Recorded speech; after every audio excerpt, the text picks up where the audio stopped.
최근 이 새 정부가 출범하면서 이 부동산 시장이 들썩거리고 있는데 네. 그 부분에 대해서 한번 알아보고 딱 타이밍 좋게 또 좋은 투자 서적을 출간해 주셨습니다. 네. 부동산 투자 황금 로드맵인데 이게 이제 새 정부 출범과 맞물려서 우리가 이제 어떻게 이 부동산 투자를 나서야 되는지 그 내용도 함께 다뤄보도록 하겠습니다. 네, 예, 예.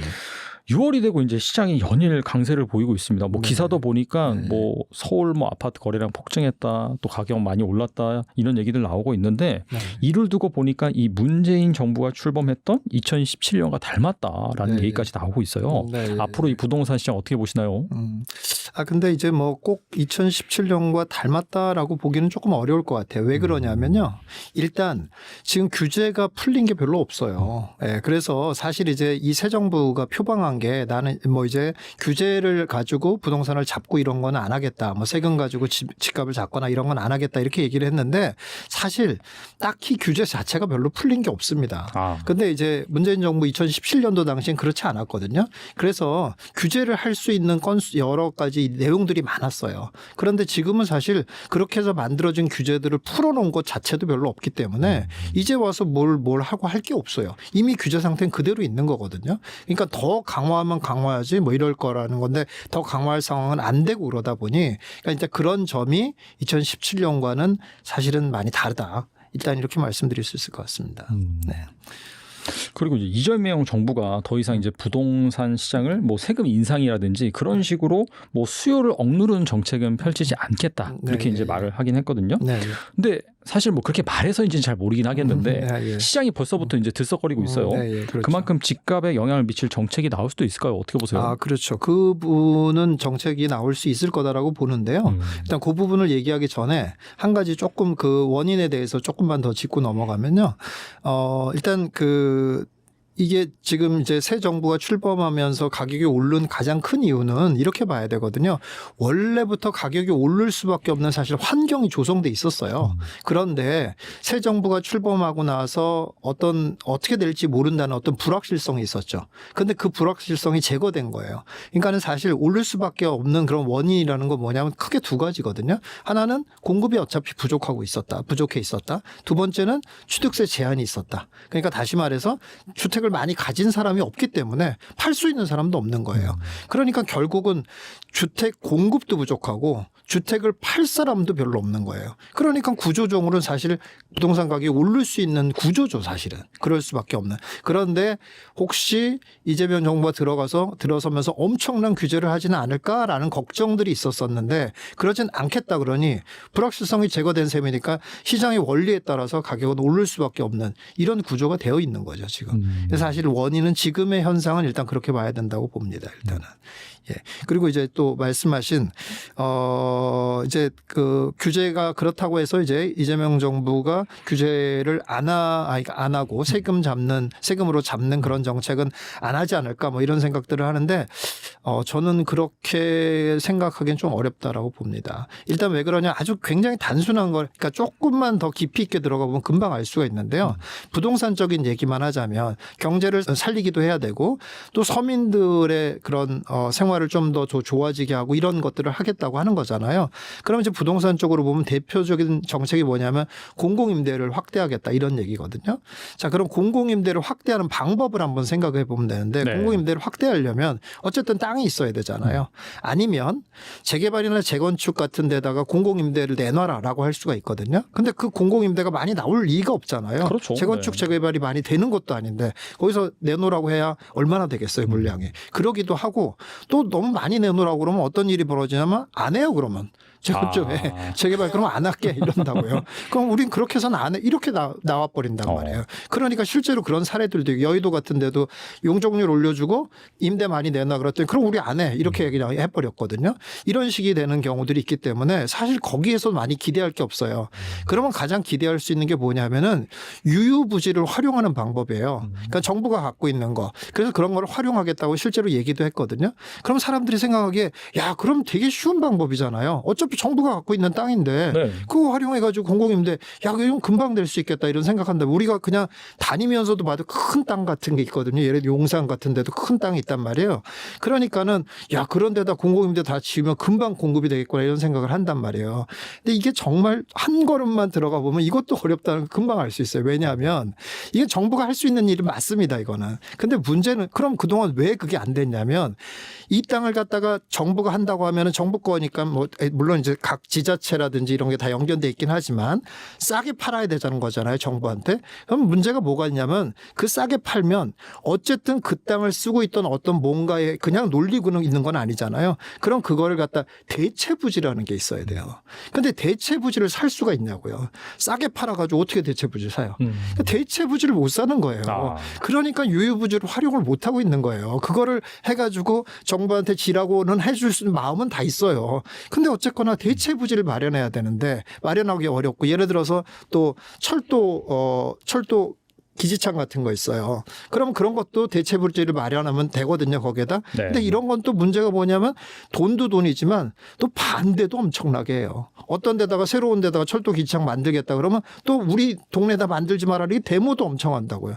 그러니까 갈 수가 없어요. 갈 데가 없어요. 이래서 만들지 못하는 거예요. 그러니까 언뜻 생각하면은 뭐 유유부지 활용해서 공공임대를 하면은 금방 되겠다 이렇게 생각하는데 그것도 현실적으로는 쉬운 일이 아니다. 이렇습니다. 최근에 서울의 한 네. 아파트 국평이 30억에 거래가 됐다라고 합니다. 놀라운 건 이 지역이 강남 상구도 아니고 마형성도 아니었다라는 네. 부분인데요. 이 고삐 풀린 강남 집값이 주변 지역으로 번지고 있다. 본격적인 풍선 효과라고 볼 수가 있는데 이거 어떻게 보시나요?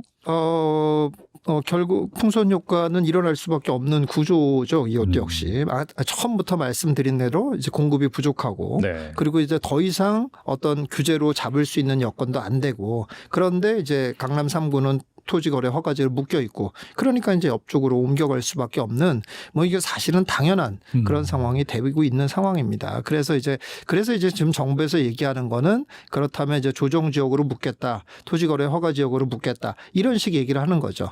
그러니까 세금으로 잡지 않는다고만 했을 뿐이지 결국 막을 수 있는 방법들은 많이 갖고 있는 거예요. 그래서 사실 저는 조금 이제 시장이 좀 조정받을 가능성은 있겠다 이렇게 보여집니다. 사실. 근데 이제 조정받는다고 하더라도 뭐 큰 폭의 조정은 좀 어려울 테고 일단은 당분간 이제 좀 잠잠한 상황 이런 상황들은 좀 만들어질 가능성은 있고 그래서 제가 누차 계속 얘기하고 있지만 지금의 시장은 약세장이기 때문에 이렇게 계속 강하게 가지는 않고 좀 가다가 좀 이제 다시 잠잠해졌다. 몇 개월 잠잠해졌다가 다시 또 가다가 또 몇 개월 잠잠해졌다가 이런 형태가 계속 반복된다고 예전부터 계속 말씀드렸는데 그런 상황이 계속 반복되고 있는 거죠. 지금은. 그렇습니다. 아무래도 이제 이재명 정부가 민주당 정권이다 보니까 사실 이렇게 막 고삐 풀린 것처럼 가격이 오르면은 네. 이걸 가만히 둘 수가 없겠죠. 사실. 둘 수가 없습니다. 그리고 세금으로 잡지 않겠다고 하는 말도 그냥 믿으면 정말 안 되는데 믿을 수가 없습니다. 왜 그러냐면 이게 정말 눈 가리고 아웅인데 어쨌든 세금으로 잡은 건 아니다 이렇게 할 수가 있거든요. 그게 뭐냐면 네. 공시과 현실화 얘기가 바로 나온단 말이에요. 그냥 공시과 현실화하겠다. 그리고 세금 비율 똑같이 했잖아요. 그렇죠. 네. 공시과 현실화만 하면 그 세금이 엄청나게 걷어지는데 얼마든지 그런 방법들이 있단 말이죠. 그래서 그런 방법들을 얼마든지 할 수 있고 또 할 수밖에 없는 상황이기도 해요. 왜냐하면 아까도 말씀드린 것처럼 그렇게 공공임대를 활용해 가지고 하는 것도 재원이 있어야 된다는 얘기예요. 결국은 그냥 정부가 맘만 먹는다고 막 질 수 있는 게 아니란 말이죠. 그러니까 그 재원을 어디서 확보할 거냔 말이에요. 결국은 이제 그렇게 고가 아파트에서 뽑아내는 방법밖에 없기 때문에 그래서 이제 고가 아파트들에 대한 세금은 증액될 가능성이 높다. 이렇게 일단 보셔야 될 것 같습니다. 사실 뭐 최근에 세수도 좀 덜 거치고 해서 좀 그런 부분들을 확실히 이 부동산을 통해서 좀 거둘 가능성이 좀 있다라고도 볼 수도 있겠네요. 네, 예, 그렇죠. 그렇게 본다고 봐야 됩니다. 근데 이제 여기서 이제 그래서 여러 가지 얘기들이 나오거든요. 그래서 지금 말씀드린 공시지가 현실화 얘기도 나오고 그리고 다주택자에 대한 규제도 나오거든요. 다주택자의 규제도 이제 하고 지금은 얘기 안 했지만 원래 이제 그 전에는 이재명 정부가 이런 얘기를 했지 않습니까? 이제 토지 토지세를 갖다가 걷겠다 이런 얘기들을 했었는데 그건 이제 이번 대선에서는 나오지 않았단 말이에요. 근데 저는 그거는 실행하지 않을 거라고 봅니다. 예, 그래서 다주택자에 대한 특별한 규제는 안 하지 않겠냐 이렇게 보여요. 그건 왜 그러냐면 별 실효성이 없어요. 검증이 됐죠 이제. 예. 네. 별 실효성이 없는 게 다주택자가 일단 많지가 않아요 이제. 네, 그렇죠. 많이 살았죠. 생각보다 이미 벌써 오래전에 똘똘한 한 채로 많이 옮겨갖고 그러니까 조금 과장해서 얘기하면 옛날에는 다주택자라고 그러면 우와 하고 다 부러워했어요. 다 집 몇 채야? 그럼 뭐 예를 들어 4채 있어. 야 너무 좋겠다 막 이런 얘기했거든요.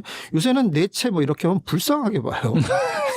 아니 어쩌다가 아직도 그렇게 못해가지고 4채나 갖고 있어 이렇게. 왜냐하면 똘똘한 4채를 갖고 있는 사람은 없거든요. 그렇죠. 네. 그러니까 못 빠져나와서 할 수 없이 갖고 있는 내체란 말이에요. 그러니까 보나마나 뚜껑을 보나마나 열어보면 다 못난이들을 갖고 있단 말이죠. 못난이들 4개를 갖고 있으니 이제 지금은 아무도 부러워하지 않거든요. 그러니까 이미 다주택자들이 많이 없어졌고 다주택자라고 해봐야 못난이들을 갖고 있는 다주택자인데 이런 다주택자들을 규제해봐야 거기서 세금이 얼마나 뽑아져 나오겠냐고요.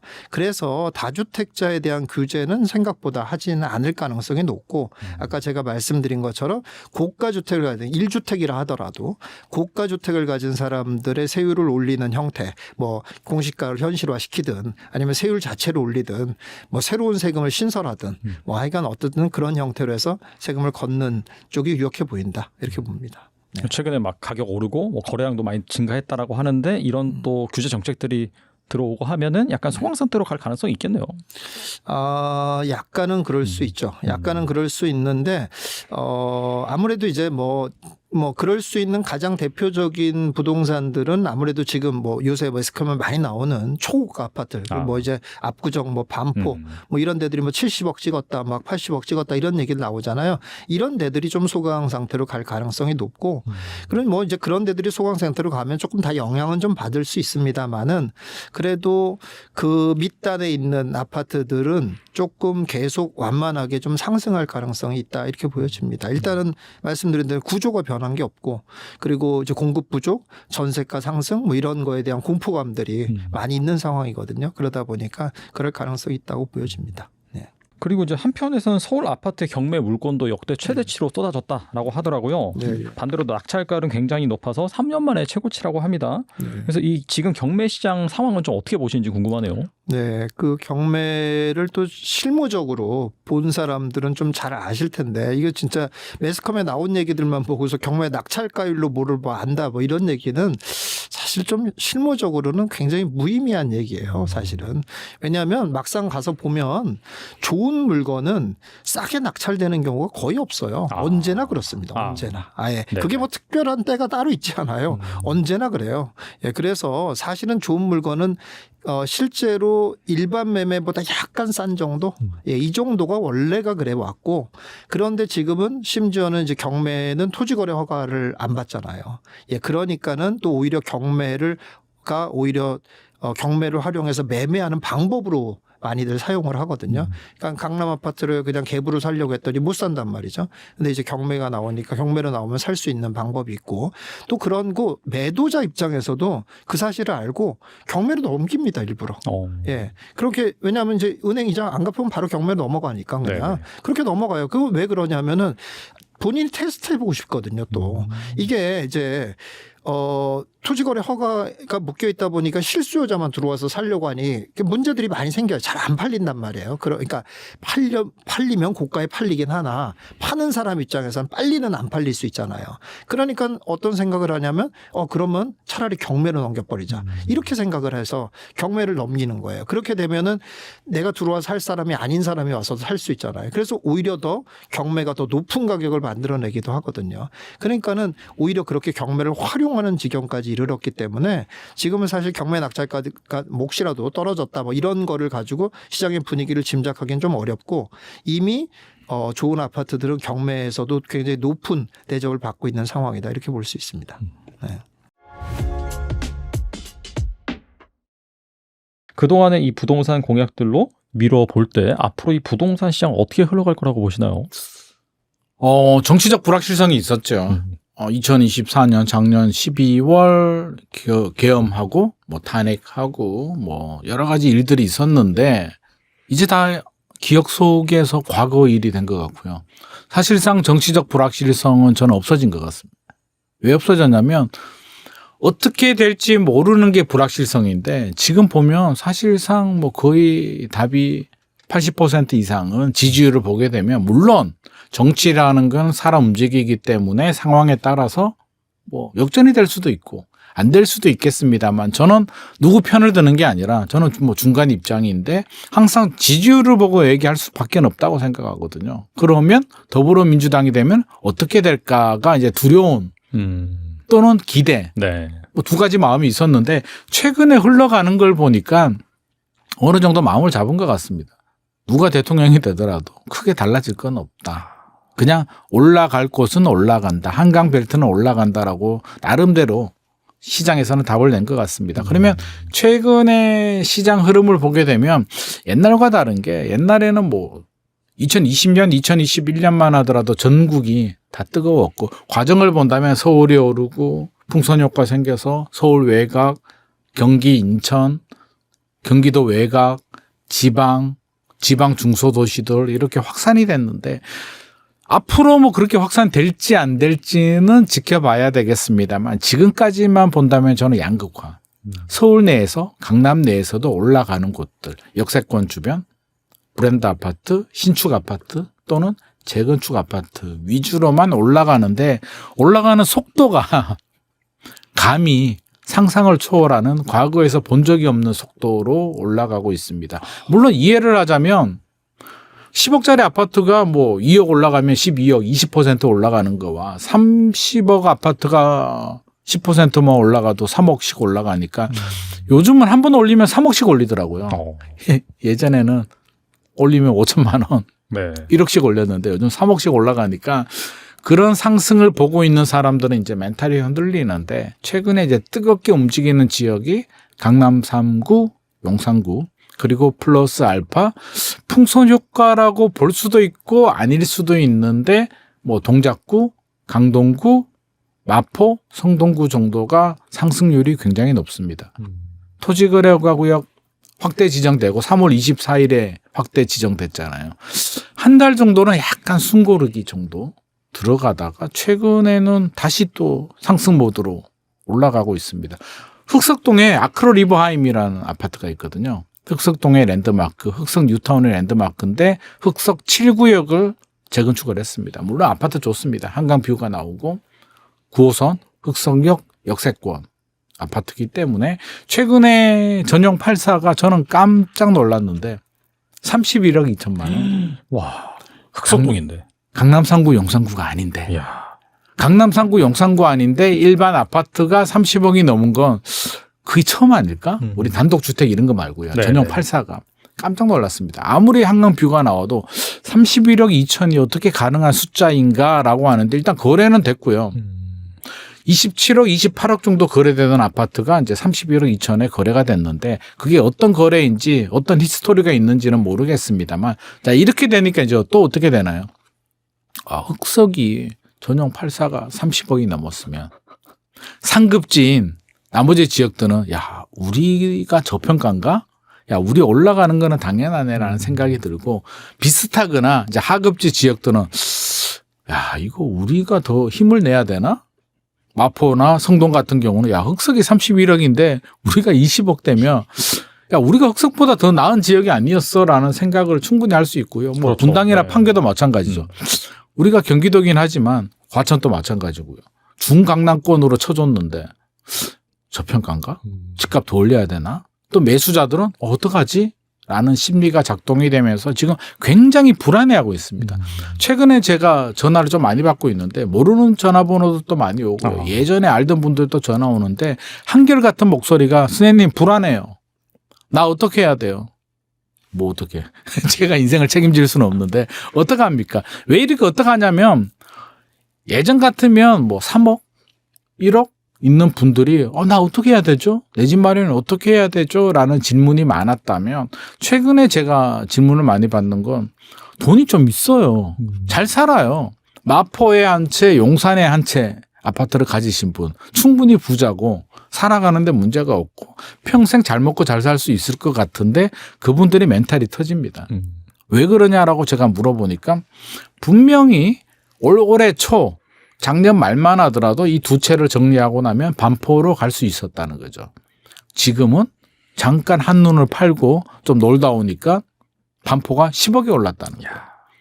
근데 더 문제는 현장에 가보니까 여기서 10억이 더 올라갈 수도 있다. 예를 들자면 올해 초에 30억이었는데 지금 뭐 40억 부르고 있고 야 나중에는 50억 갈 수 있다고 하니까 내 집은 그렇게 안 오르는데 이제 한마디로 멘탈이 굉장히 흔들립니다. 굉장한 불안감을 호소하고 있고 이게 지금 굉장히 들끓고 있는데 여기서 끝날 것인가 확산될 것인가가 이제 차기 정부의 숙제가 되는데 저는 확산될 가능성이 상당히 높다. 이거를 지켜보고 있는 소위 말한 노도강, 금강구 같은 경우에 아유 우리는 안 돼.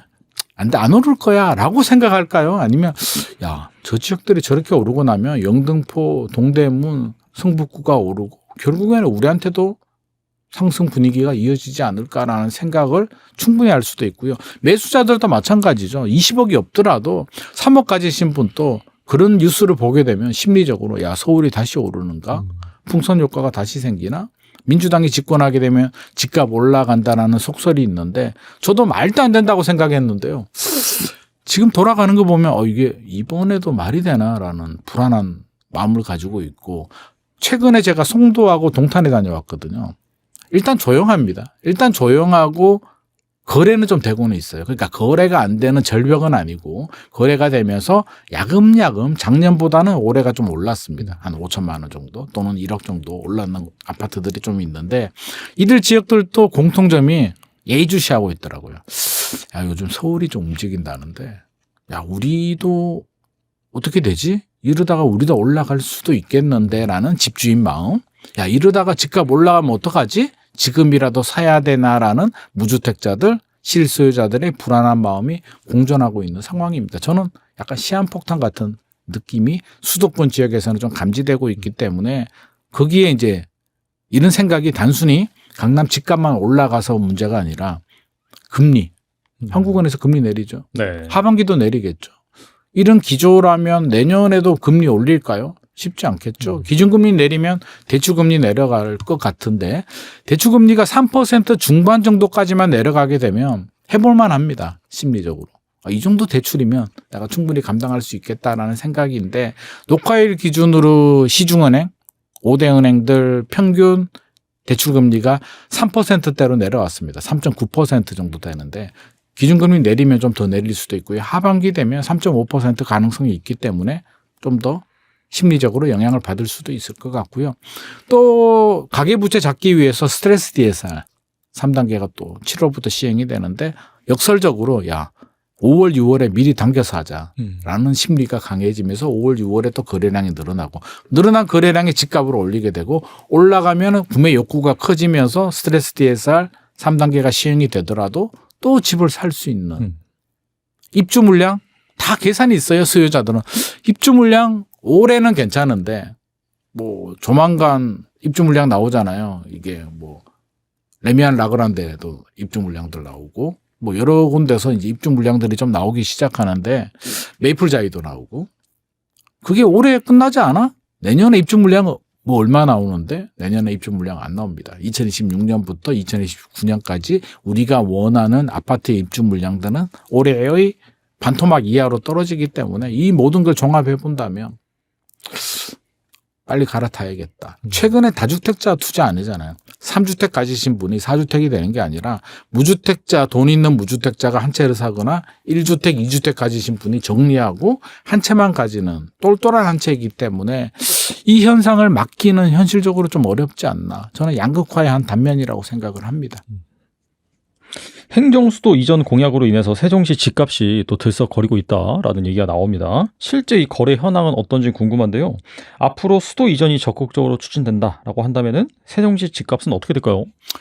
세종시가 최근에 서울 수도권을 제외하고는 분위기 제일 좋은 곳이 세종시죠. 주간 매매 가격 지수 변동률, 한국부동산원 통계를 보더라도 뭐 거의 우리가 0.3% 이상 상승률이 올라가게 되면 이제 폭등이라는 표현을 쓰는데 세종시가 지금 0.3% 이상을 유지하고 있고요.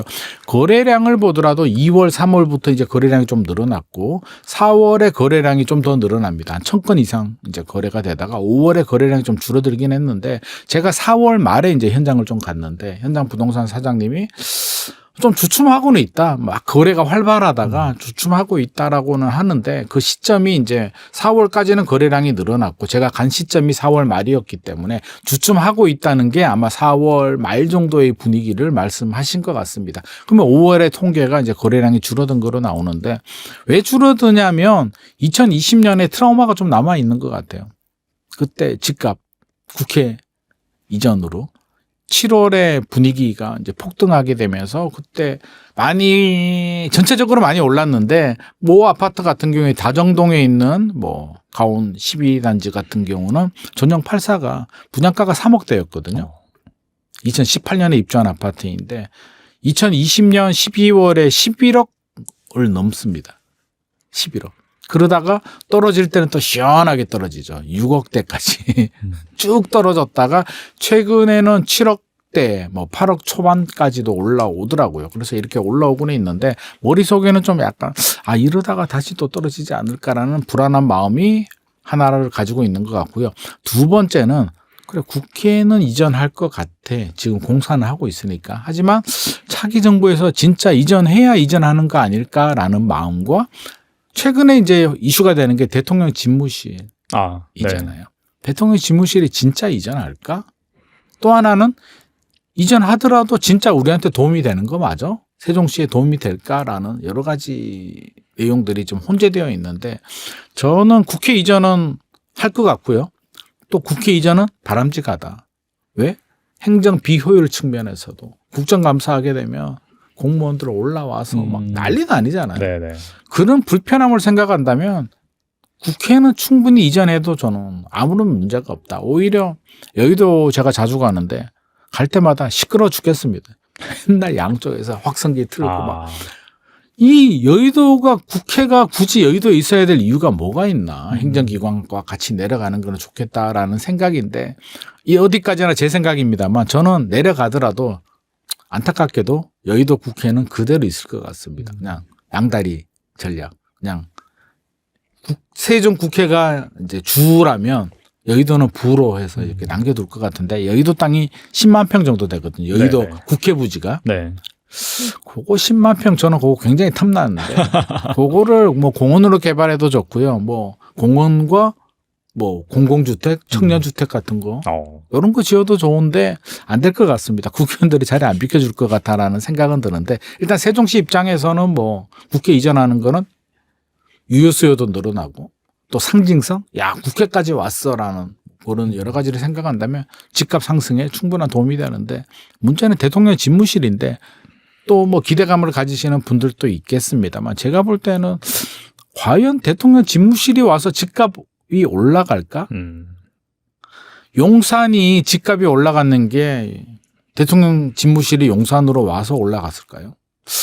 글쎄요. 저는 그렇게 보지 않습니다. 그냥 용산이니까 또 용산 그 주변 용산역에서 삼각지역까지 요즘 용리단길이라고 하는데 굉장히 핫하거든요.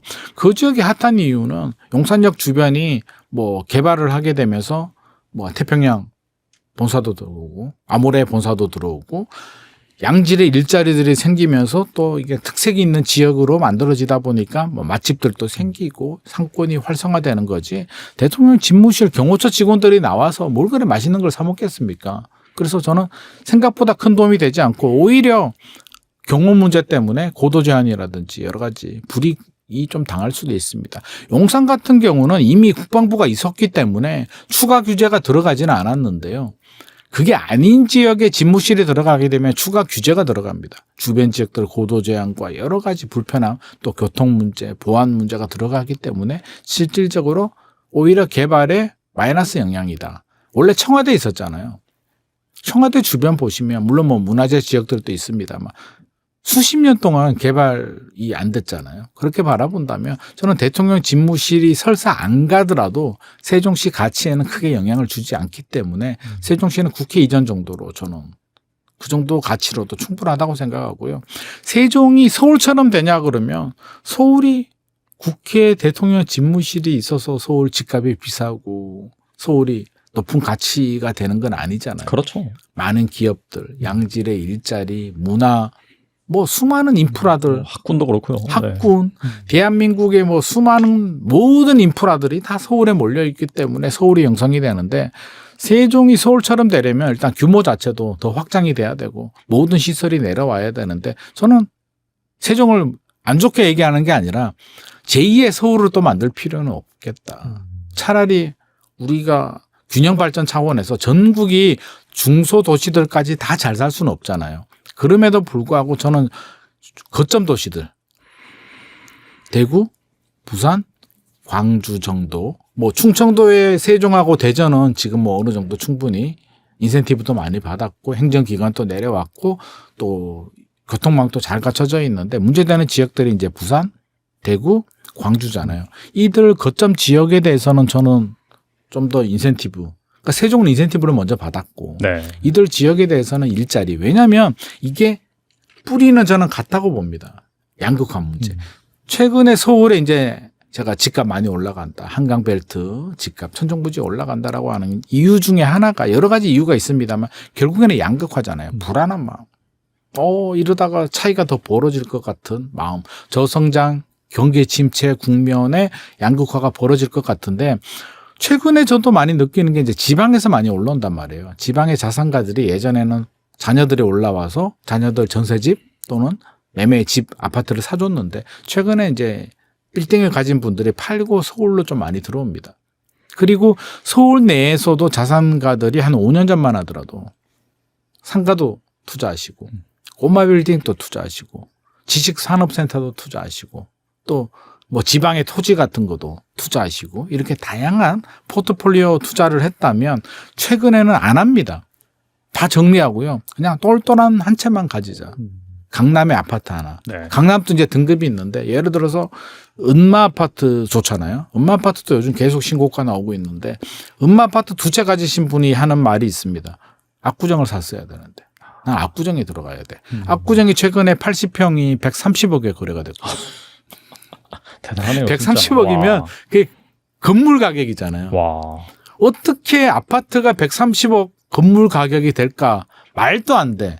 2020년만 하더라도 그 아파트가 50억 하던 아파트거든요. 50억, 60억 하던 아파트가 어떻게 130억까지 갈까? 이거는 돈의 집중화 쏠림 현상입니다. 모든 돈이 다 필요 없고 확실한 거 한 채만 가져. 지방에서도 서울로 확실한 거 한 채만 가져. 모든 돈이 다 한강 벨트가 빨아들이고 있는데 이 양극화 문제를 해결하려면 첫 번째는 뭐 경제가 성장하는데 많은 정부가 또 기업들이 온 역량을 집중을 해야 될 것 같고요. 두 번째는 지방에서 적어도 사람, 돈이 지방에서 흘러갈 수 있도록 서울 수도권으로 유입이 되지 않도록 서울 수도권 같은 경우는 출산율이 줄어들어도 유효 수요가 줄어들지 않는 이유가 지방에서 계속 메워지고 있잖아요. 새로운 서울 인구가 되고 있고 돈을 가지고 올라오기 때문에 이게 서울 집값 또 서울 유효 수요가 탄탄한데 역설적으로 서울이 탄탄할수록 지방은 심각합니다. 지방에 가보면 부산 또 서면에 가보면 이제 공실이 늘어나고 있고요. 제 고향 또 이제 중소도시인데 인구 한 50만이 지금 무너졌죠. 50만이 무너진 도시인데 90년대만 하더라도 잘 나갔거든요. 뭐 그 중심지 상업지역들 땅값이 3.3제곱미터당 평당 그 당시 한 4천만 원 정도. 그때 4천만 원이면 강남보다 비싸요. 맞아요. 엄청나네요. 차이가 없었어요. 근데 지금은 이거는 뭐 비교할 수 없을 정도로 그냥 다 공실입니다. 공실이면 건물이 팔리지도 않아요. 평당 1,000만 원에도 안 팔립니다. 그럼 누가 삽니까? 공실인 건물을. 오르지도 않은 건물을. 인구 줄어드는 시대에. 특히 왜 이렇게 되냐면 인구가 줄어들고요. 두 번째는 신규 택지를 개발하거든요. 다 수요 내부적으로 이동을 합니다. 서울에서 지방으로 가지 않잖아요. 내부 원도심에 있던 분이 신규 택지로 가는데 원도심은 붕괴가 되는 거죠. 서울은 왜 이런 현상이 발생하지 않냐면 뭐 3기 신도시, 2기 신도시, 경기도, 인천에 개발하더라도 서울이 크게 타격받지 않는 이유는 워낙 인구 밀도가 또는 지방에서 올라오고 있기 때문에 다 커버가 되는데 지방은 절대 인구가 주는데 원도심에서 신도시로 가버리게 되면 원도심은 공동화 현상이 생깁니다. 공실이 무섭습니다. 그냥 한 집 건너 하나 공실이 아니고요. 옛날 시내라는 곳, 명동 같은 곳에 가보면 제 고향 같은 경우에 요즘은 거의 한 4집 건너 하나가 차 있습니다. 와, 1층이. 거의 뭐 유령도시 같겠네요. 유령도시입니다. 와. 썰렁합니다. 공실인데 그 중에 아주 잘 되는 가게 한두 개가 이제 장사를 하고 있는 거예요. 더 안 됩니다. 그러니까 왜 이런 현상이 발생하냐면 출산율이 줄고 일자리가 줄어들게 되고 거기에 신도시 개발을 하게 되니까 저는 지자체들은 이제 지방은 택지 개발 좀 그만했으면 좋겠습니다. 지자체들이 택지 개발에 열을 올리는 이유는 뭐 경기도도 마찬가지입니다만 인천도 마찬가지고요. 이게 세금 사업이거든요. 세워놓은 아파트 1000세대를 지었다. 취득세, 재산세, 또 비싸면 종부세, 팔 때 양도세, 또 팔면 새로운 사람이 사죠. 또 취득세. 네네. 끊임없는 세수가 들어옵니다. 신규 택지 만세대 개발하게 되면 지자체 세수에 엄청난 도움이 되기 때문에 끊임없이 빈 땅에 개발을 하게 되는데 원도심은 공동화 무너지는데 이걸 방치하고 있는 거죠. 저는 굉장히 좀 심각한 문제라고 생각하고요. 결국에는 이 문제가 서울 집값을 올리고 있다는 생각을 가지고 있습니다. 그러면 양극화 문제 어떻게 해결하느냐. 안타깝게도 대선 후보들이 이런 얘기 안 하더라고요. 아무도 지방의 경쟁력 강화에 대해서는 아무도 어느 후보도 얘기를 안 합니다. 그냥 공급 늘리겠다. 서울 수도권에 그냥 공급 늘리겠다. 공공임대 아파트 짓겠다는 얘기만 하지. 지방 경쟁력에 대해서는 아무런 얘기를 안 하는데 결국에는 양질의 일자리들. 지금 예전에 지방에 대기업들이 많이 있었거든요. 공단 이런데. 요즘 다 중국, 베트남, 인도, 미국으로 다 빠져나갔습니다. 없습니다.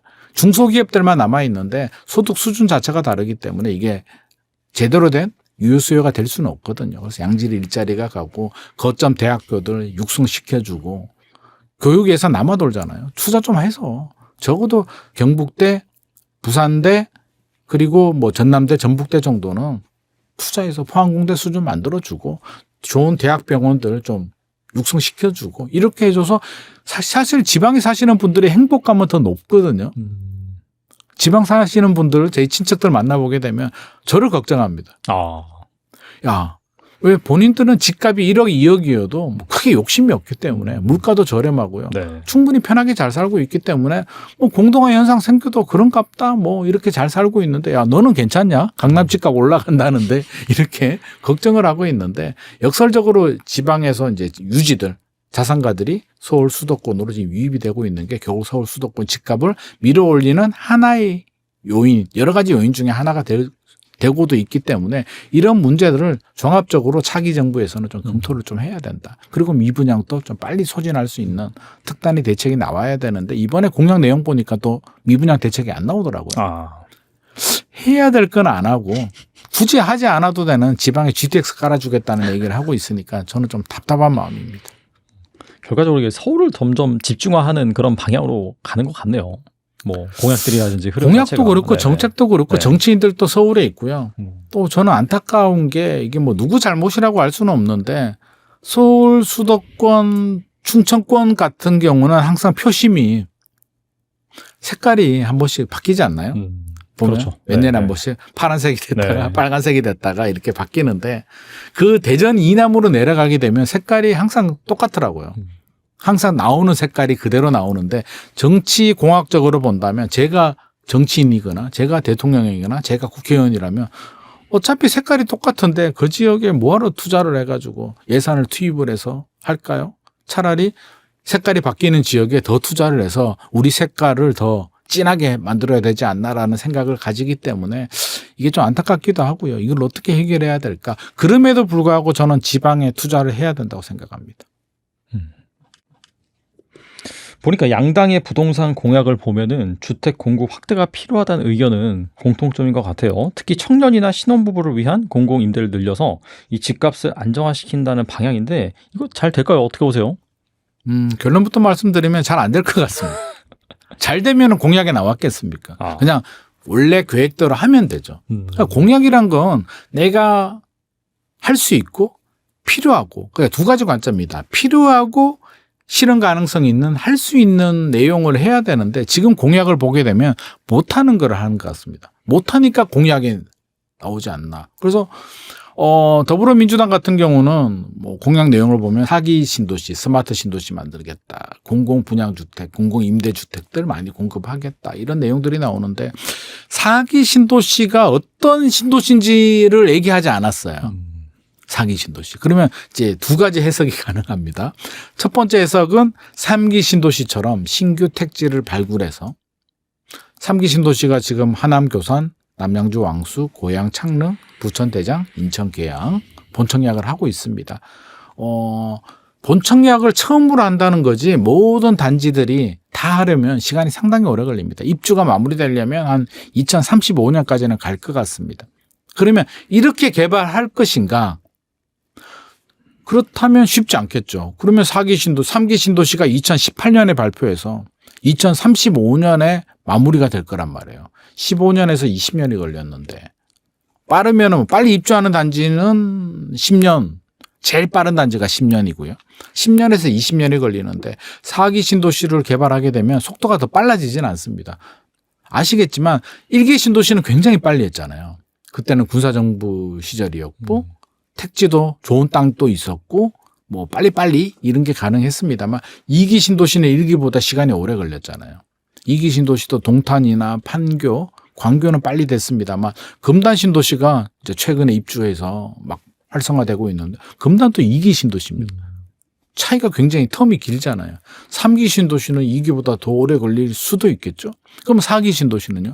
2025년에 시작을 해서 10년이라도 2035년, 15년이라도 2040년인데 2040년에 무슨 일이 인구는 우리 경제는 어떻게 될까요? 솔직히 말해서 저는 모르겠습니다. 2040년에 인구가 늘어나지 않는다는 건 우리 다 알고 있잖아요. 그렇죠. 네. 인구가 인구가 줄어들었을 때 서울 수도권 또 절대 인구는 줄어들 텐데 과연 4기 신도시의 물량이 그때 정말 필요할까라는 게 첫 번째 의구심이 들고요. 제대로 될까 걱정이 됩니다. 그래서 이런 방법은 저는 좀 필요하지 않지 않나. 지금이 필요한 거지. 2040년에 서울도 아닌 경기도 인천에 나오는 물량은 다시 한 번 더 생각을 좀 해야 될 것 같고 자칫 잘못하면 일본 도쿄 주변의 신도시처럼 경기 침체 저성장에 집값은 떨어지는데 공급 물량이 나와서 문제가 되지 않나라는 생각이 들고 두 번째 해석은요. 그런 신도시가 아니라 이미 3기 신도시를 할 때 발표한 택지지구들이 있습니다. 제가 앞서서 말한 곳들 외에도 광명, 시흥이 7만 세대 정도 되는데 지금 하고 있어요. 땅은 하고 있는데 좀 늦게 발표를 했거든요. 한 3, 4년 늦게 시작을 했기 때문에 그런 걸 4기 신도시로 지금까지 발표한 다른 공공택지들을 광명, 시흥 포함해서 뭐 인천 9월도 있고요. 뭐 또 화성 진안도 있고 의정부 쪽에도 있는데 이런 걸 모아서 야 니들 그냥 4기 해라. 4기라는 이름을 붙여주면 4기 신도시가 차기 정부 임기 내에 가능할 수도 있습니다. 그럼 그게 진짜 우리가 일반적으로 말하는 신도시가 맞나?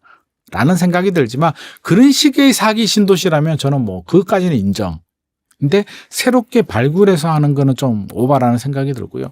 공공아파트 같은 경우는 결국엔 돈, 예산 문제인데 예산이 우리나라가 돈이 아주 많은 나라도 아닌데 LH 부채가 100조가 넘는데 지금 공공 주도에서 공급 물량이 많이 나오기에는 현실적으로 좀 어렵지 않나. 안 되니까 공약으로 나왔는데 네. 역시 실현 가능성 측면에서는 좀 만만하지 않다. 근데 공공이 어느 정도는 많이 공급해 주면 우리 청년들이나 신혼부부들한테 도움은 될 것 같습니다. 좋기는 한데 실현 가능성이 좀 만만하지 않아서 좀 전략적인 선택이 좀 필요할 것 같고요.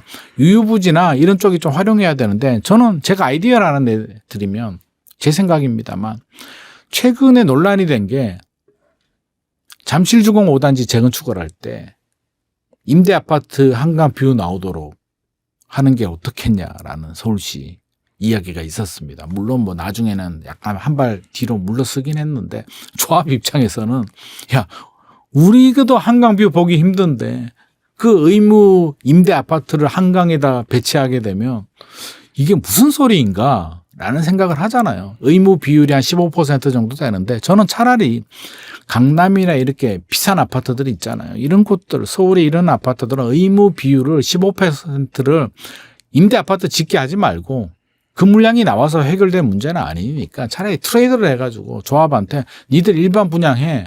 일반 분양해서 수익의 70%는 우리 줘. 30% 너희가 가져. 그럼 조합 입장에서는 임대 아파트 짓는 것보다 차라리 그게 낫지 않겠습니까? 일반 분양에서 30%라도 가지고 가는 게 수익도 되고 아파트, 브랜드, 또 아파트 가치, 소셜 믹스를 포기한다는 얘기인데 저는 소셜 믹스 포기해도 된다. 거기서 회수한 돈을 가지고 서울 의료원 부지라든지 서울 내 유휴 부지들 찾아보면 많거든요. 그런 데를 좀 개발해서 고층으로 청년 신혼부부 주택들을 개발해 주면 저는 충분히 물량 공급이 가능할 것 같고요. 요즘 초등학교 인구 줄잖아요. 그러면 초등학교도 좀 통폐합을 해서 그 초등학교 부지를 개발한다든지 아니면 우리 학교가 일본 시스템이거든요. 유럽이나 미국 가보면 우리나라 학교처럼 안 생겼잖아요. 운동장이 있고 학교 있고 이게 일본에서 그대로 가지고 온 문화이기 때문에 생각해보면 요즘 운동해야 한다고 주민들이 민원 넣는다고 하더라고요. 시끄러워서. 네. 좀 낭만이 없어요. 아. 그러니까 애들 소리 들으면 좋잖아요. 밝고. 네. 그걸 이해를 해줘야지. 시끄럽다고 하면 출산율도 줄어드는데. 그럼 이걸 어떻게 해결하냐면 저는요. 초등학교 부지에 복합 건물을 지은 다음에 지하 2층에는 실내 체육관 만들어주고 그렇잖아요. 그리고 뭐 1층, 2층까지 아니면 지하나 1층, 2층까지는 학교 만들어주고 그 위층에는 뭐 어떤 청년들, 신혼부부들이 살 수 있게도 만들어 출구를 다르게 해서 이렇게 만들어주는 것도 하나의 아이디어가 아닐까. 이런 아이디어를 내면 충분히 돈은 어디서 그렇게 트레이드를 해가지고 임대 비율을 돈으로 환산해서 받아서 그런 비용으로 마련해도 되고 여러 가지 방법들이 있으니까 이런 아이디어를 좀 내는 게 이런 게 공약 아닐까 싶은 생각이 듭니다. 막연하게 뭐 사기 신도시 공공임대 이런 얘기는 의미가 없을 것 같고요. 더불어민주당만 비판하면 또 공정성의 문제가 되니까 국민의힘 공약을 보게 되면 333 결혼하면 3년, 네. 아기 놓으면 3년, 네. 둘째 놓으면 3년 네. 뭐 주거 지원해 주겠다라는데 얼마나 어떻게 지원하는지는 모르겠고 그거를 1년에 10만 원씩 5년에 50만 원 공급하겠다라고 하는데 우리 국민들이 250만 원, 270만 원의 많은 숫자에 익숙하다 보니까 그거하고 똑같잖아요. 맞아요. 압구정이 130억이래. 돈은 없는데 이제 100억이 우스워 그냥. 그러다 보니까 1억도 없거든요.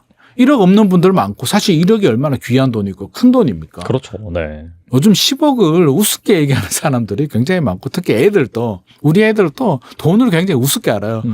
집볼 100만 원도 없는데 돈을 우습게 알거든요. 그러니까 이게 무감각해지는 거예요. 그러면 250만 원 얘기하다가 10만 원 얘기하니까 뭐 가능하겠네라고 하는데 10만 원면은요 분당 신도시 한 개거든요.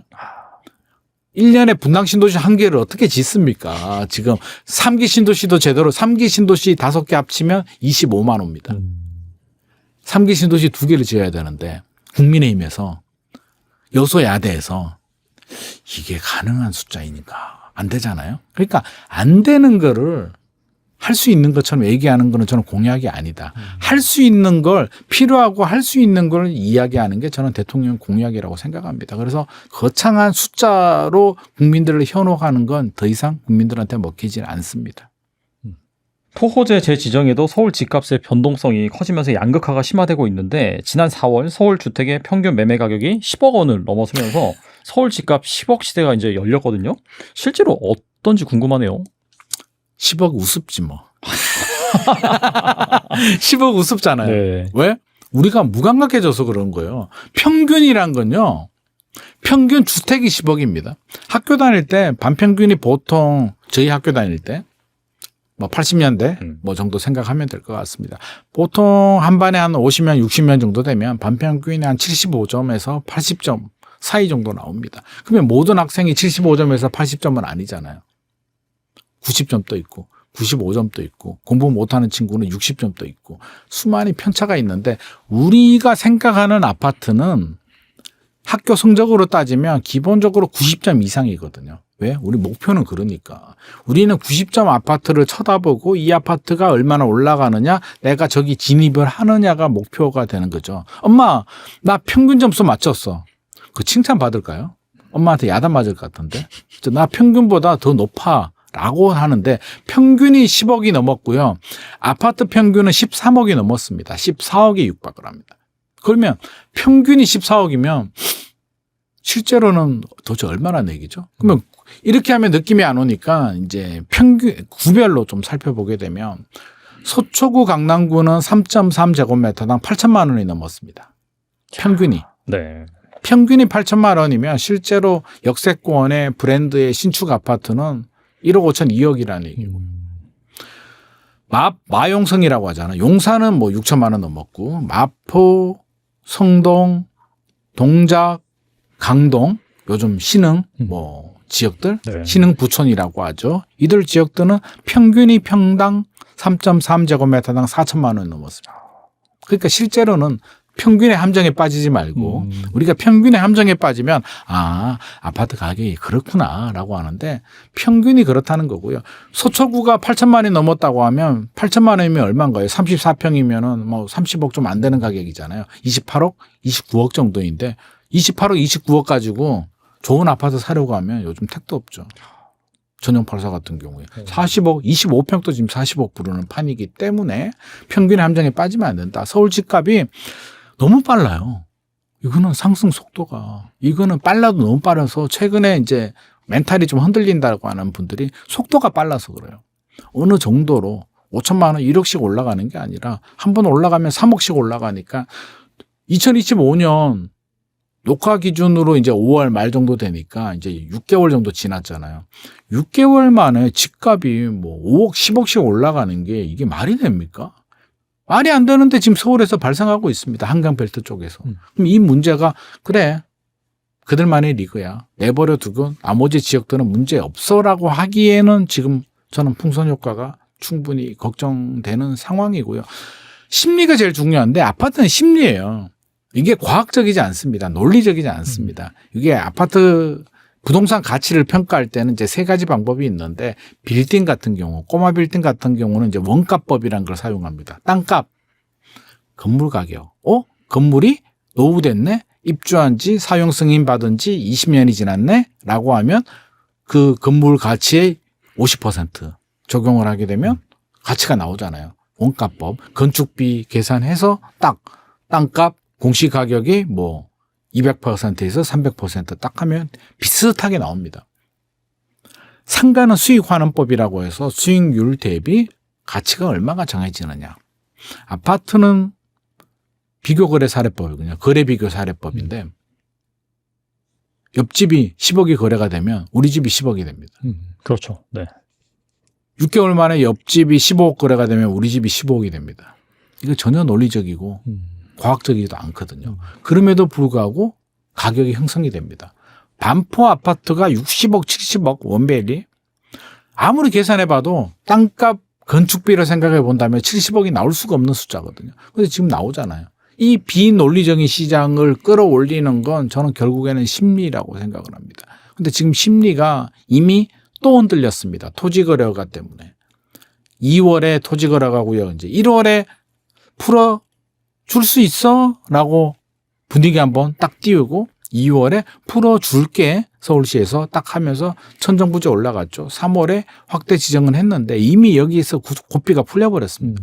집값이 이렇게 올라버리고 나니까 풀어서 안정이 됐나라고 하는데 이것도 착각이 뭐냐면요. 3월 24일에 확대 지정을 했는데 안 떨어졌어요.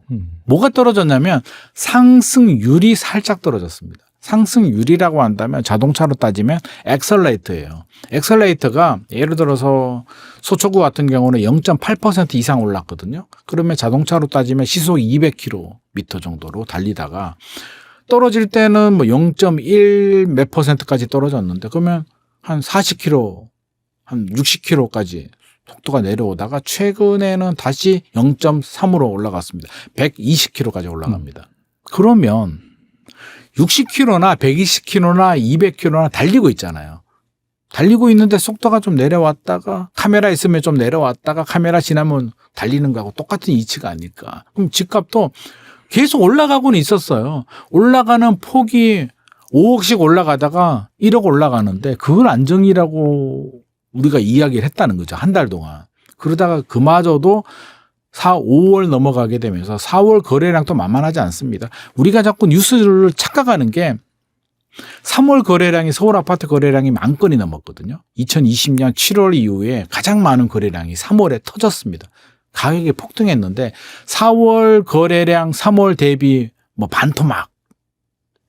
3월이 많이 남았기 때문에 10,000건이어가지고요. 4월은 5,000건이 넘었습니다. 5,000건이 적은 숫자가 아니거든요. 그럼에도 불구하고 뉴스를 보게 되면 거래량 반토막, 찬바람 불어. 뭐 이렇게 뉴스가 나오는데 전혀 사실과 맞지 않다. 5,000건 거래의 상승률도 0.1, 0.2%가 나왔기 때문에 집값은 올라가고 있었고 6월 거래량 더 늘어날 것 같습니다. 5월, 6월. 왜 스트레스 디에서 미리 당겨서 거래하기 때문에 실제로는 그래서 가격도 올라가는 추세고 이게 올라가게 되면 주변 지역들, 수도권 지역에 영향을 주잖아요. 제가 앞서서 동탄, 송도에 이야기했듯이 지금은 조용하게 그냥 거래 몇 개씩 되고 있는 어떻게 보면 약간 뭐라 그럴까요? 잠자는 사자 정도? 잠에서 이제 한번 일어나 볼까라고 하고 있는데 이 콧돌을 이제 누가 당기느냐의 문제인데 저는 시간 문제라는 생각이 들고요. 차기 정부에서 해결할 수 있는가? 제가 대통령이라도 어떻게 해결하죠? 강남 3구, 용산구는 이미 규제지역으로 지정했고 네. 토지거래가구역 지정했고 이미 종부세도 하고 있고 종부세를 추가로 올리게 되면 과연 한 채 가진 사람이 팔까요? 팔고 뭐 하죠? 저 같으면 버틸 것 같거든요. 강남이 답이 없고 지금 정부가 이제 나머지 지역들 마포, 성동 이런 지역들 이제 묶을 거라고 하는데 저는 묶을 것 같습니다. 마포, 성동, 강동, 동작 정도는 묶는데 묶으면 어떻게 되죠? 야, 여기 규제지역 묶였네? 영등포, 성동구가 아니죠. 성북구 또 뭐 이런 지역들로 갈 거잖아요. 결국에는. 뭐 서대문구, 북아현 이런 데로 가겠죠. 그러면 이들 지역들 또 올라가고 이들 지역들 올라가면 이제 노도강, 금강구, 그다음 경기도. 경기도에서도 과천, 분당, 판교, 용인, 수지까지 지금 상승률이 커지고 있는데 조만간에 수원으로도 가고 또 안양으로도 가고 뭐 이렇게 확산되지 않겠습니까? 시간 문제. 저는 결국에는 시간 문제라는 생각이 듭니다. 입주 물량이 많은 곳들은 이제 예외가 되는데 지방은 미분양도 많아요. 입주 물량도 많아. 그래서 지방까지 가기에는 아직까지는 역부족인데 저는 이렇게 지금 불안하고 돈이 쏠린다면 차라리 역설적으로 지방 어차피 미분양 해결해야 되니까 한 7만 원 정도 있잖아요. 약 한 7만 원 정도 있고 준공은 미분양 점점 늘어나서 2만 5천 원을 넘었는데 결국에는 한 1년 정도는 한시적으로 5년간 양도세 면제, 지방 미분양을 사게 되면 준공은 미분양 포함 취득세 면제 해줄게. DSR도 적용 안 해줄게. 야, 좀 사봐라고 한다면 주택수도 당연히 빠지는 거고요. 그러면 수도권에 사려는 분들이 그래 좀 참고 예를 들어서 마포 용산에 가지고 계신 분이 팔고 강남 아파트를 사는 게 아니라 그래 보유하면서 여윳돈 있는 거로 지방의 미분양이라도 하나 사볼까라고 한다면 오히려 저는 이는 게 더 현실적인 좀 방법이 아닐까. 모든 걸 틀어막을 수가 없다면 돈의 흐름, 관심의 흐름을 지방으로 돌려서 지방 미분양을 좀 소진시키며 PF 문제 해결에도 도움이 되니까요. 이런 정책들이 차기 정부에서 해야 되는데요. 안 할 것 같습니다. 안 하고 나오는 정책들이 또 나올 것 같습니다. 문재인 정부 시즌2. 집값 오르네? 규제해야지. 지금 또 벌써 그 얘기하고 있잖아요. 규제지역 지정할게. 토지거래가구역 지정할게. 이러고 있단 말이에요. 똑같은 정책이 반복이 됩니다. 감독이 바뀌지 선수가 똑같거든요. 국토부 일하는 직원들 똑같습니다. 감독이 바뀌면 히딩크처럼 좀 달라질 수는 있어요. 명장이 오면 선수들 트레이닝을 해서 달라질 수는 있는데 지금 나온 후보들을 보면 명장은 아닌 것 같고요. 대한민국 축구협회의 한 명인 것 같습니다. 안 될 것 같습니다. 그러면 선수는 똑같은데 감독은 그냥 그런 사람이에요. 그럼 똑같은 정책이 그냥 계속 뻥축구 하는 거죠. 그냥 대한민국의 축구의 현실이 실력이 감독이 똑같은 감독이 와서 똑같은 선수가 있는데 뭐가 달라지겠습니까? 1번 빠지고 2번 축구협회에서 정해준 감독 오면 뭐 거의 비슷하지 않겠습니까? 그래서 히딩크 같은 감독이 오지 않는 한. 근데 지금 대선 후보들 보니까요. 토론하는 거 보니까 히딩크는 보이지 않습니다. 대한민국 도시 변화 또한 주목하고 계신데 최근 새로운 정부가 출범한 만큼 다양한 부동산 정책이 나오고 있습니다. 올해 하반기 부동산 시장에 나타날 가장 큰 변화는 무엇일까요? 일단은 공공재 개발하고 그 재건축 신속화에 따른 시장 반등이 아닐까 이렇게 예상이 되는데요. 현재 주택 시장 보면은 2022년 저점 네. 했죠. 그 이후에 점진적으로 뭐 회복 단계에 진입하고 있다라고 보여지는데 여기서 그 새 정부가 내놓았죠. 그 신속 협의체 도입한다. 그다음에 인허가 절차를 이제 간소화한다. 그리고 이제 안전 진단 기준 뭐 이런 것들을 이제 합리화하고 뭐 이런 어떤 재개발 재건축 규제 완화 정책들이 뭐 하반기에 본격화가 이루어질 경우에 그 서울하고 수도권 중심으로 해서 공급 기대감이 시장 분위기를 전환시킬 가능성이 뭐 있지 않겠나 이런 생각이 들었고요. 특히나 이제 도심 그 핵심 단지들 보시면 그 최대 500% 용적률 인센티브하고 뭐 사업 속도 단축 뭐 이런 것들로 이제 이게 재평가가 이루어진다면 주요 지역들의 그 집값이라든지 뭐 입주권 프리미엄 이런 것들이 이제 상승하는 국면이 나타나지 않을까.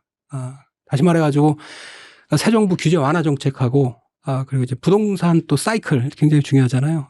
이거하고 이제 맞물려서 그 회복기에서 확장기로 전환한 속도가 좀 붙지 않을까. 그래서 하반기 부동산 시장이 상승 국면에 뭐 진입할 것 같다라는 생각이 드네요.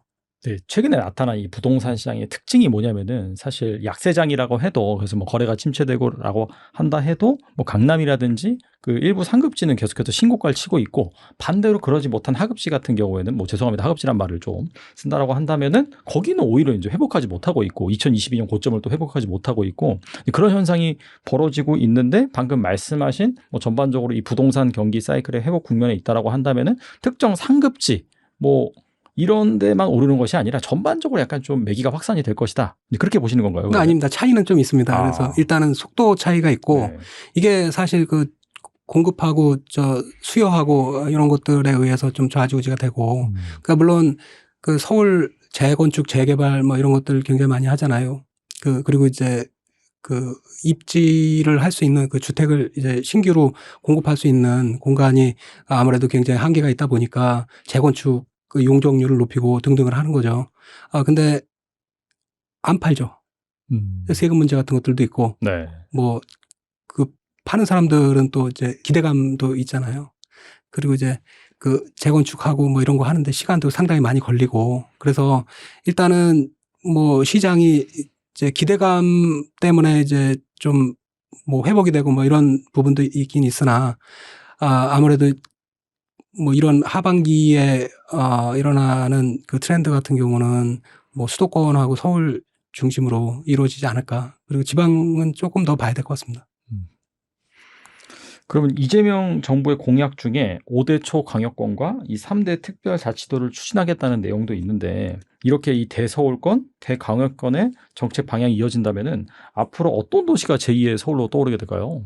일단은 뭐 수도권 집중 현상부터 좀 설명을 하고 그다음에 그 서울 뭐 이거를 한번 얘기를 뭐 하는 방향으로 좀 보면은 이런 그 수도권 집중 현상이 그 당분간 뭐 쉽게 꺾이지는 않을 것 같습니다. 왜냐하면은 이미 그 서울하고 수도권 그 일자리 그다음에 교육 뭐 문화 뭐 주택이나 뭐 교통 인프라 워낙 뭐 압도적으로 집중이 되지 않았습니까? 저도 오늘 저 대전에서 서울 올라왔는데 새삼 또 인프라가 진짜 많다. 잘 갖춰져 있다. 뭐 이런 생각이 듭니다. 이런 집중된 그 인프라들 단기간에 이 흐름을 바꾸는 거가 쉽지가 않을 겁니다. 그렇기 때문에 이 현상이 쉽게 꺾이지 않을 거다 이렇게 전망을 하고 있는데 근데 이제 주택 가격이 상승을 하고 그리고 이제 기술의 발전 속도 이게 엄청나죠. 그래서 이런 기술들이 앞으로 이제 기업들이 굳이 그 비싼 땅에 뭐 입지할 필요가 없게 만드는 거죠.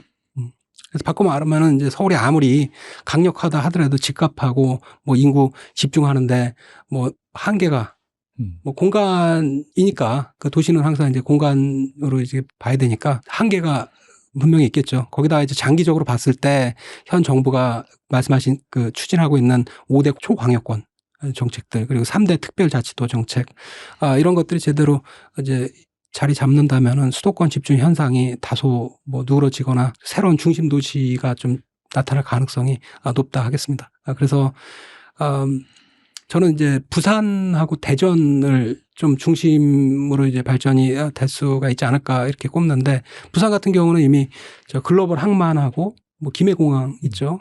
예. 이런 것들을 기반으로 해서 이제 강력한 어떤 해양 바이오 산업의 중심지로 성장하고 있어요. 그리고 최근에 해수부 이전도 있죠. 이런 말이 나오고 있고. 그래서 그렇게 되면은 여기에 그 중앙 행정 기능까지 더해지는 거죠. 그리고 2030년도에 그 세계 박람회가 이제 유치가까지 된다면 이런 호재들이 이제 실현되면 글로벌 기업들하고 인재들이 유입될 가능성이 높다. 뭐 이런 거고요. 대전 같은 경우는 뭐 제가 뭐 대전 살아서 그런 건 아니고 과학하고 뭐 AI 첨단 산업이 있죠. 연구 중심 대학이 있어요. 그리고 여러 연구기관들 있어서 인재 풀도 굉장합니다. 굉장히 좋습니다. 그래서, 대전이 좀 부각이 되지 않을까. 여기다가 현 정부가 지금 추진하고 있는 어떤 충청권 초광역권 정책하고 행정수도 세종 뭐 이런 정책들이 연계가 잘 이루어질 경우에는 뭐 대전이 자연스럽게 중부권을 대표하는 어떤 지식 혁신 뭐 산업의 거점으로 자리 잡을 수 있지 않을까 이런 생각이 들었습니다. 그리고 이재명 정부가 이 부동산 세금을 인상하는 시기에 주택 수요 억제 정책을 펼지 않겠다. 그렇게 이제 밝혔거든요. 이 앞으로도 이제 강남 불패를 믿는 사람들이 많습니다. 강남 집값은 어떻게 전망하시나요? 뭐 단기적인 거하고 장기적인 거로 나눠서 좀 봐야 되는데, 적어도 당분간은 강남 입지 우위라는 거 하고, 그리고 가격 강세 쉽게 꺾이지 않을 것 같습니다. 왜냐면은 강남이 이미 뭐 한국 경제하고 뭐 교육 인프라, 뭐 교통망이라든지 뭐 문화적 가치, 압축적으로 갖춘, 지역 아니겠습니까? 그렇기 때문에 주택 수요 억제 정책이 뭐 약해지거나, 세금 부담이 늘어나지 않는다면은 굳이 뭐 자산가들하고 투자자들이 뭐 뺄 필요가 없겠죠. 그 수요가 계속 발생을 한다라는 겁니다.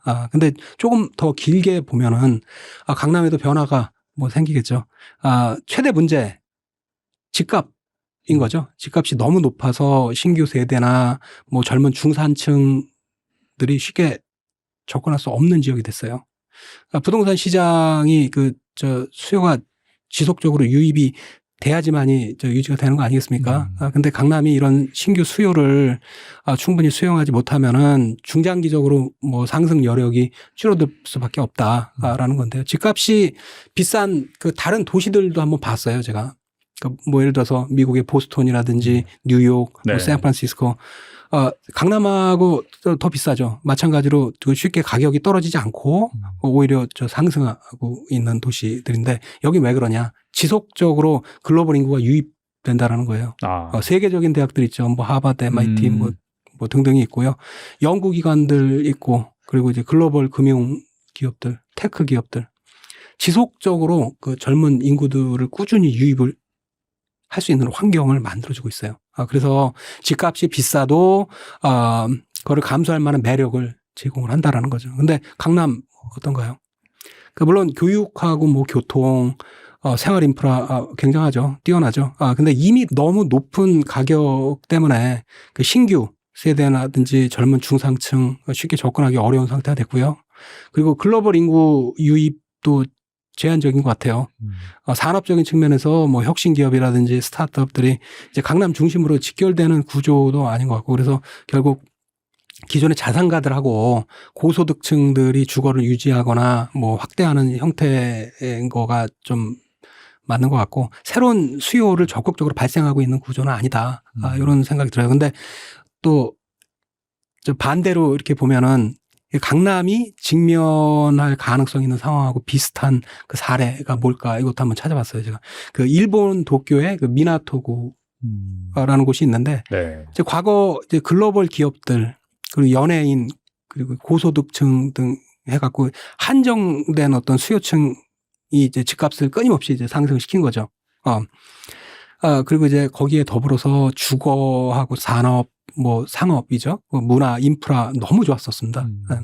근데 2000년 이후부터 시작해서 뭐 본격적으로 일본도 저출산, 뭐 고령화, 경제 정체 뭐 이런 것들 이제 겪으면서 너무 높은 가격 때문에 신규 세대 유입이 안 된 거예요. 그 고령화로 인해서 또 기존 자산 중심의 어떤 고착화 현상 이렇게 나타나죠.